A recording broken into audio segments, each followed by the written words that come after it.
je m'appelle Houley Cham. Je fais partie de la commission communication du candidat Ibrahim Mifoso et de son suppléant, M. Bakary Tania.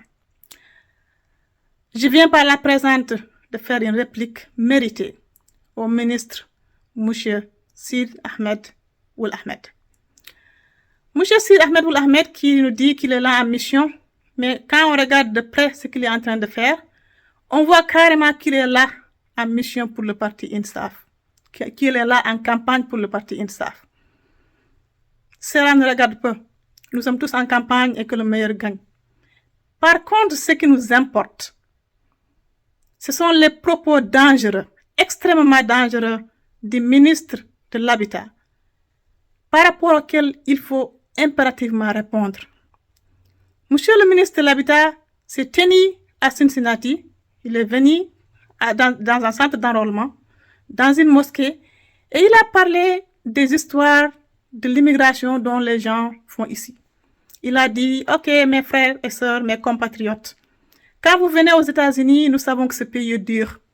Il vous faut trouver une manière d'avoir le statut de réfugié. Alors, vous inventez des histoires de toutes pièces. Vous dites que vous avez été déporté, vous dites qu'il y a des problèmes de droits de l'homme en Mauritanie, et vous dites que vos parents ont été tués, vous dites qu'il y a l'esclavage et tant d'autres choses. Mais la réalité, c'est quoi? La réalité, c'est que vos histoires sont fabriquées de toutes pièces. Alors, après que vous ayez vos papiers, que vous ayez votre statut de réfugié, il faut ranger ces histoires dans des tiroirs et surtout oublier-les. Et surtout, il ne faut pas vivre comme s'il y avait des problèmes de droits de l'homme en Mauritanie. Il ne faut pas vivre comme si vous étiez déporté. Parce que nous savons tous que ce n'est pas le cas. Alors, arrêtez ça. Monsieur le ministre, par cette déclaration, je vous fais savoir que là où vous étiez dans la même mosquée, si vous comptez une personne, deux, la troisième personne, c'est une personne qui a été déportée.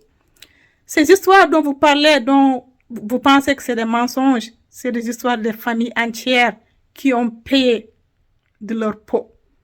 C'est des histoires des familles dont les enfants ont grandi ici aux États-Unis, dont le père est parti au boulot et n'est jamais revenu.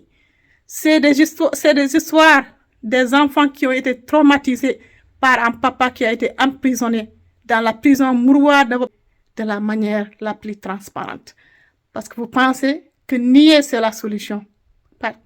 Car vous pensez que insulter les gens qui partent dans d'autres cieux pour faire le statut de réfugié, vous pensez que c'est ça la solution. Monsieur le ministre, en tant que réfugié, en tant que fille, une fille réfugiée qui est venue ici en tant que réfugiée, je peux vous dire et je peux vous témoigner que, comme on le dit en anglais, there is no place like home. Oui, nous sommes ici aux États-Unis. Oui, l'Amérique a fait plein de choses pour nous. Mais ce qui nous importe encore plus que l'Amérique, c'est notre pays. Parce que nous savons, avec papier ou sans papier, nous sommes avant tout d'abord Mauritaniens. Et notre mauritanité, c'est dans notre sang, avant tout d'abord. Et ces histoires dont vous parlez, ce pas des histoires falsifiées. Si nous avions le choix, nous ne serions pas là. Nous serions dans notre pays en vivant avec dignité comme des Mauritaniens et Mauritaniennes, tout en faisant notre devoir pour notre nation, mais aussi tout en vivant avec nos familles. Vous ne le savez pas, mais l'immigration, ce n'est pas quelque chose de facile. L'immigration, ce n'est pas une aventure.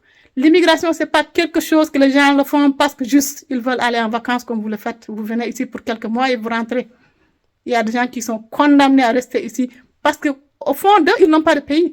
Parce qu'en ce moment-là, le problème des Noirs mauritaniens n'est pas réglé. Et pour la plupart, les Noirs mauritaniens, c'est des gens qui vivent en déportation au Sénégal et au Mali, ou même les réfugiés qui sont rentrés, ils sont encore réfugiés dans leur propre pays parce qu'il y a plein de choses qui les manquent.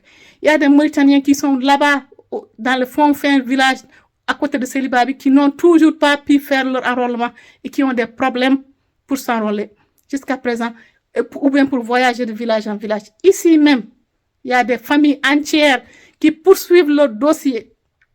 Toute une famille entière qui poursuit son dossier d'enrôlement pour obtenir une carte d'identité mauritanienne depuis presque 9 ans. Et cette famille n'arrive pas à avoir ses papiers. Alors, monsieur le ministre, quand on parle des problèmes de droits de l'homme en Mauritanie, c'est qu'il y a des problèmes de droits de l'homme en Mauritanie. Quand on parle du noir en tant que second class citizen ou bien en tant que citoyen de seconde zone, il y a toujours ça là-bas.